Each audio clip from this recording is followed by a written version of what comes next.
안녕하십니까? 네, 안녕하십니까. 오늘도 좀 시장을 잘 마무리하는 수밖에 없을 것 같아요. 네, 손실을 좀 줄일 수 있는 방법, 또 내일은 어떻게 준비할까 힘내서 장 정리해 보도록 하겠습니다. 첫 번째 종목부터 만나보시죠. 이런 시장 안에서도 오늘 52주 신고가를 기록한 기업이 있습니다. LX 인터내셔널인데요. 추가 상승 여력이 여기서 더 남아있을까? 최근에는 이렇게 신고가를 기록한 종목들이 더 올라가는 경향이 있어서 지금 구간에 눈여겨보고 계신 분들을 위한 OX를 살펴보도록 하죠. 두 분의 의견은요? 여기서 나뉘어졌는데요. 이창희 대표님. 네. 최근 상사주들의 경우에는 그 러우 전쟁 발발 이후부터 더 뜨겁게 올랐어요. 네. LX 인터내셔널의 경우에는 어느 부분이 좀 매력적으로 보이시나요? 현재 마땅히 투자할 곳이 마땅치 않다는 것이죠. 에너지 관련된 종목군들. 저는 조금 더 가지고 있을 필요 있지 않을까 판단하고 있어요. 러시아가 가스관을 배불 잠근 부분들도 있고, 물론 이제 그것이 선물 시장에 영향을 미치지 않았습니다. 유럽이 러시아의 원유에 캡을 씌우는 것도 글쎄 얼마나 효과가 있을지 저는 잘 모르겠어요. 네. 제 생각으로는. 근데 어쨌든 그런 부분들이 전체적으로 봤을 때 연말에 대한 어떤 에너지에 대한 불안감이 있기 때문에 그런 거 아니겠습니까? 에너지가 넘쳐 흐르면 유럽이 러시아가 가스를 공급하든 안 하든 신경 쓰지 않겠죠. 그래서 그런 부분들은 이슈가 될 수밖에 없는 것이고, 또 LX 인터내셔널은 꼭 에너지가 아니라고 하더라도 다른 부분들에 대해서 계속해서 좀 안정적인 흐름들을 좀 보여주고 있기 때문에 엄밀히 따지면 실적 대비해서 지금 상당히 저평가라고 볼 수밖에 없어요. 물론 이 실적이 영원할 거라고 말씀을 드릴 수는 없겠습니다만은, 네. 최근 3년 사이의 실적을 보면 이미 현재 시가총액을 뛰어넘을 정도의 영업이익을 달성한 것이기 때문에 안정적인 그러니까 수익을 엄청나게 날 수는 없겠습니다만은 다른 종목 대비 좀 긍정적인 주가 흐름은 좀 더 이어지지 않을까 판단하고 있습니다. 반면에 LX 인터내셔널에 대해서 박정수 대표님은 좀 조심하자.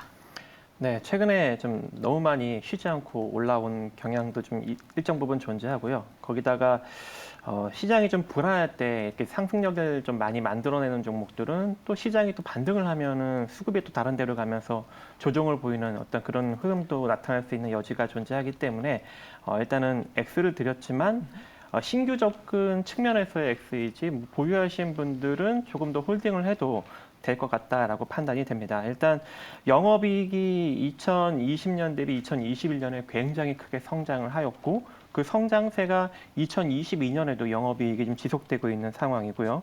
거기다가 이번에 러시아가 유럽에 가스를 공급하는 노르트 스트림 1 가스관을 다시금 재가동을 좀 연기하는 측면의 이슈가 오늘 있었기 때문에 좀 시가가 좀 떠서 시작한 측면도 있고, 또 인도네시아와 호주 등의 석탄 광산 그리고 팜유 공장을 투자하고 있기 때문에 이 이슈적인 측면과 그리고 영업이익 호실적 측면은 올해도 유지가 되면서 기술적으로 여기서 추가적인 상승력이 나타나면 5만 원 정도 자리까지는 상승력이 나타날 수 있다고 판단이 됩니다. 그래서 신규 접근은 조금 자제하되 보유하신 분들은 43,000원이 이탈되지 않는 선에서 5만 원 정도 자리까지는 바라볼 수 있다라고 생각하고 있습니다.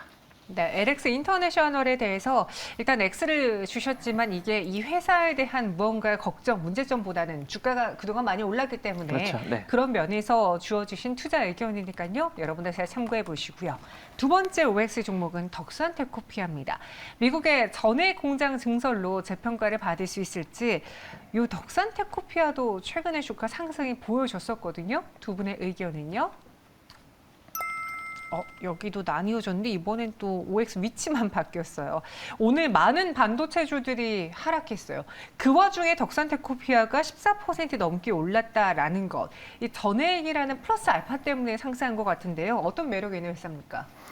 네, 두 가지 이슈가 있는 것 같습니다. 일단 덕산테크피아 같은 경우에는 핵심 구성 요소인 유기재료, 그러니까 OLED의 핵심 구성 요소, 그리고 반도체 전자재료, 이런 화학 제품 등을 생산하는 업체인데요. 이번에 중간체 제조에 OLED 중간체 제조에 필요한 유무기 합성 기술을 응용해서 지난해부터 2차 전지 전해액 첨가제 양산을 하고 있습니다. 현재는 한 개 품목만 양산하고 있는데 상반기부터는 신규로 바닐렌 카보네이트 그리고 플로로에틸렌 카보네이트를 양산을 시작할 예정이고요. 거기다가 자회사가 있는데요. 덕산 일렉테라라고 해외 인터넷 언론에서 미국 법인 테네시주 쉐비빌에 9,500만 달러를 투자해서 6만 톤 규모의 차량용 배터리 전해액 공장을 건설할 것이다라는 발표가 나오면서 추가적인 상승력이 살짝 나온 모습입니다. 그런데 이렇게 전해액을 생산하는 업체, 첨보 같은 경우에는 현재 순자산 가치 대비 좀 내려왔지만 6배 이상 부각을 받고 있거든요. 근데 덕산 테코피아 같은 경우에는 이제 본연의 자산 가치 대비 2배 조금 넘게 부각을 받고 있기 때문에 앞으로 양산을 더 원활하게 하고 또 만약에 매출이 크게 잡히기 시작한다면 추가적인 상승력은 상대적으로 있지 않을까라고 생각을 하고 있고, 그리고 다른 전액 관련 업체들에 비해 상대적으로 저평가 국면에 놓여져 있기 때문에 오히려 지금 주가 대비 좀 조정을 받으면 우리가 한번 기술적으로 노려볼 수 있는 여력은 존재하지 않을까라고 생각을 합니다. 그래서 지금 2만 원대에 공격적으로 접근하기보다는 좀 조정을 받으면 19,000원에서 18,000원, 17,000원 사이로 좀 분할 매수로 접근으로 일정 부분 눌리는 것을 감안해서 접근을 하시는 게 좋을 것 같고, 다시금 상승력이 나타날 경우에는 2만 원짜리를 돌파하면서 시세가 좀 크게 나올 수 있는 여력도 존재하기 때문에 참조하셔서 좋은 전략 구축하시기 바라겠습니다. 네, 덕산테코피아는 현재 3.22% 하지만 음봉 전환했고요. 유창희 대표의 X 의견도 좀 간단하게 들어보죠. 네, 뭐 많이 올랐어요. 그러니까 네. 어떤 기대감에 의해서 많이 올라온 부분들이 좀 있죠. 어쨌든 바닥 대비해서 거의 뭐 50% 가까운 상승을 좀 보여줬던 부분들도 있고, 또 하나가 오늘 보면 2차 전지 관련된 종목군의 대우가 좀 조정이 나오고 맞아요. 있습니다. 그러면 후발주자 성격이 있는 종목군들이 먼저 계속 치고 나가기 힘들거든요. 그래서 저는 뭐 아예 뭐 폭락이 아니라 일단은 좀 기간 조정을 좀 봐야 되지 않을까 판단하고 있습니다. 네, 기간 조정 때문에 X 의견 받았습니다. 마지막으로 버킷 스튜디오 넘어가 볼게요. 저는 아직도 이 영화를 못 봤는데 헌트 관객이 400만을 돌파했습니다. 사실 시장의 관심은 약간 한산 쪽으로 쏠려 있을 때 헌트도 예상 밖에 흥행을 하고 있는 것 같아요. 예상 밖이라는 말이 좀 신뢰가 될 수 있으니까 잘 가고 있는 것 같아요. 더 오를 수 있을지 버킷 스튜디오에 대한 두 분의 의견은요?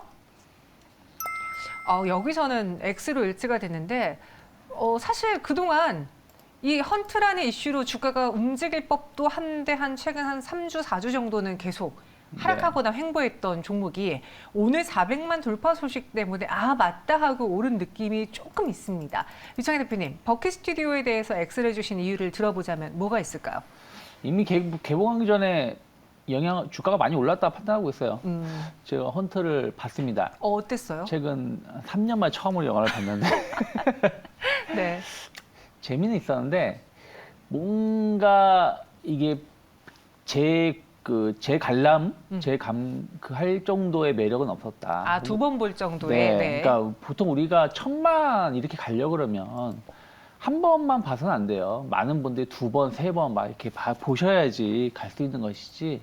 그렇게 봤을 때 영화 자체가 재미있었는데 조금 무게감도 좀 있었고, 너무 기대해서 그런지 모르겠습니다만은 뭐 잘생긴 두 배우 말고는 볼 게 별로 없었어요. 제가 본 관점에서는. 그러다 보니까 400만도 뭐 속도 차이에서 보면은 뭐 느리다 빠르다 말씀드릴 수는 없겠습니다만 지금 또 공조2라든지 또 6450 뭐 이런 부분들이 계속해서 좀 기대감을 가지고 있기 때문에 좀 후속으로 뭐 500만, 600만 가기에는 상당히 좀 쉽지 않다.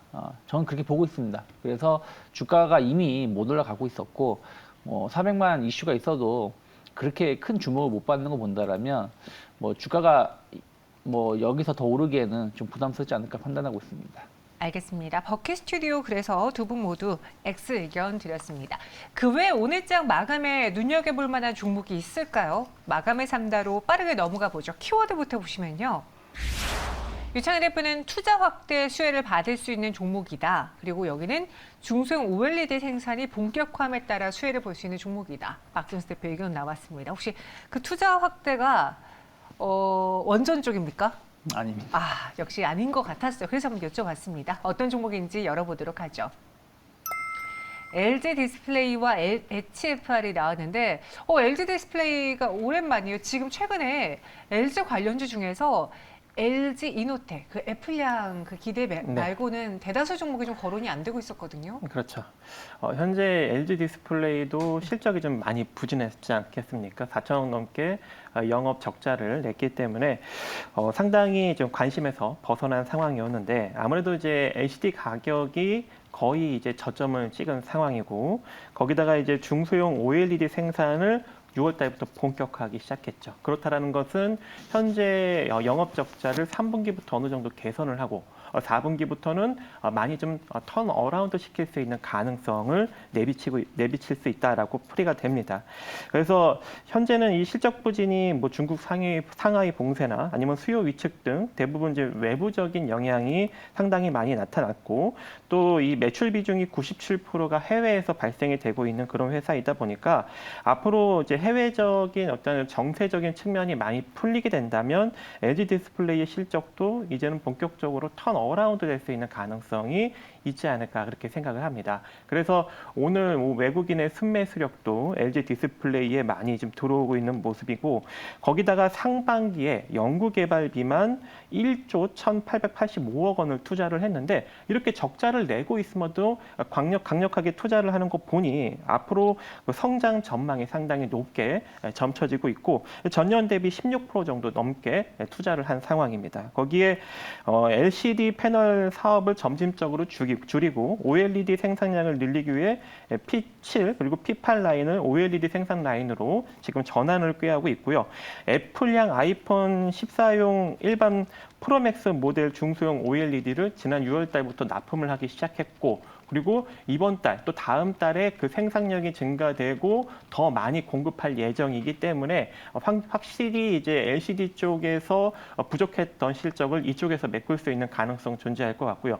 2014부터 이제 아이패드 쪽에 OLED를 탑재를 하면서 이제 신제품이 나오기 때문에 그쪽 향 매출도 24년부터는 발생이 될 것이다라고 점쳐지고 있습니다. 그래서 지금부터 이제 LG 디스플레이를 여러분들이 저점에서 장기적인 포지션을 구축하는데 적합하지 않을까라고 생각을 해서요. 지금 16,000원 가격 이하로 한 14,000원대까지 좀 출렁거릴 수 있는 여력은 존재하니까 분할 매수 관점으로 접근하시는 것이 좋을 것 같고 손절 라인은 한 14,000원 정도 제시해드리고요. 단기적으로 한 중기적 측면에서 한 18,000원 정도 자리까지는 시세가 나오면 빠르게 회복될 수 있고 돌파가 된다면 장기적인 측면으로는 32,000원 정도 자리까지 바라볼 수 있는 여력 존재하지 않을까라고 생각하고 있습니다. 네, LG 디스플레이 그래서 목표 주가는 18,000원 이상, 손절가는 14,000원 제시해드렸고요. 이번에 유창희 대표의 종목입니다. HFR. 최근에 통신 장비 쪽이 좀 많이 오는데요. 계속해서 통신 장비주들이 하반기 들어서 주목을 받고 있는 것 같아요. 그러니까요. 뭐 소리 소문 없이 야금야금 좀 오르고 있다. 그렇게 소리가 클 땐 안 오르더니. 그러니까요. 외국인들도 꾸준하게, 그러니까 모든 그 통신 장비주를 매수하진 않아요. 근데 특정 종목군에 한해서는 계속해서 꾸준히 매수가 유입되고 있지 않나 판단을 좀 하고 있고요. 어쨌든 이제 하반기 투자 확대에 대한 또 기대감들이 계속 나오고 있는 것 같아요. 뭐 지금 이제 다다음 주인가요? 애플의 신제품 소식도 있고 다 5G 사용되지 않습니까? 그러면 유럽이라든지 미국 같은 경우는 5G 투자가 상당히 더뎠기 때문에 추가적인 확대 기대해 볼 수 있고 미국 관련해서 뭐 버라이즌이라든지 HFR이 여러 가지 큰 메이저 업체들하고 계약이 되어 있어요. 그런 부분들이 안정적인 수주 잔고를 유지시킬 수 있다. 특히 프론트월 관련해 가지고 독보적인 기술력을 좀 가지고 있습니다. 그리고 그 5G 특화망 관련해서도 우리가 좀 기대를 해볼 수 있어요. 5G 특화망 같은 경우는 우리가 뭐 예를 들어서 뭐 VR 뭐 이런 서비스를 하려면 통신 기반이 잘 되어 있어야 되는데 그런 것들이 이제 권역별로 조금 더 어떻게 보면은 개인이라고 말하기 힘들지만 어쨌든 그런 부분들이 통신사가 아니라고 하더라도 이런 쪽을 좀 구축할 수 있다라는 것이죠. 또 로봇 서비스라든지 이런 것들도 마찬가지고요. 그런 측면에서 보신다라면 새로운 성장 매출세를 좀 기록해 볼 수 있지 않을까 생각을 하고 있어요. 또 미중 무역 분쟁 이슈에 대해서 반사 이익을 좀 누릴 수 있는 것을 본다라면 주가 자체가 한 3만 6, 7천 원 정도에서 약간 부담감을 가지면서 2주 정도 옆으로 행보하고 있지만 크게 조정이 안 나오고 있습니다. 오히려 좀 바닥을 좀 다지고 있지 않나 지지선을 좀 확보하고 있기 때문에 저는 32,000원을 크게 이탈하지 않는다라면 분할 매수 충분히 가능하다 보고 있고요. 일단 단기 목표가는 지난 4월 고점대가 4만 원이기 때문에 4만 원 정도 열어놓고 한 9월 좀 대응해 보시면 좋지 않을까 판단하고 있습니다. 네, 이렇게 HFR을 두 번째 마감을 산다 종목으로 정리해 보겠습니다. 빠르게 수급 체크해 보도록 하죠. 오늘 뭐 달러 환율이 참 많이 거론되고 있는데 1,373.6원, 지금 1,373원 60전까지 올라와 있는 상황입니다. 아, 정말 1,400이라는 숫자가 뭐 이렇게 오른다면 가능할 법도 하겠구나라는 생각이 들 정도인데요. 오늘 이런 환율 속 안에서 외국인 기관의 투자법은 어땠는지 먼저 기관부터 볼까요?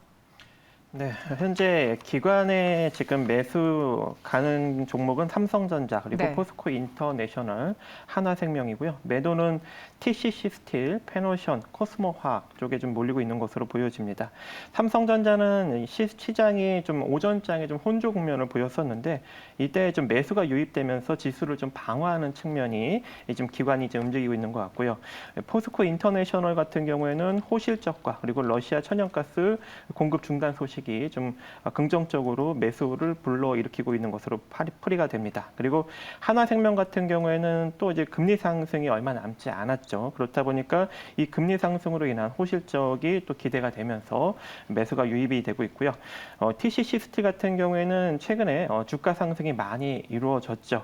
뭐 2차 전지 관련주, 또 리비안 관련주 이슈물가 되면서 또 실적과 같이 상승력이 많이 나왔는데 차익 매물이 지금 나타나고 있습니다. 또 페노션 같은 경우에도 상하이 컨테이너 운임지수, 그리고 발틱 운임지수 이런 것들이 최근에 좀 급락이 나왔습니다. 그래서 운송료 수입 하락 전망이 나타나면서 매도력이 몰리고 있고요. 코스모화학 같은 경우에는 폐배터리 리사이클링 사업으로 인한 주가 상승이 최근에 많이 나왔습니다. 그렇기 때문에 차익 매물이 좀 강하게 나타나고 있는 것으로 풀이가 됩니다.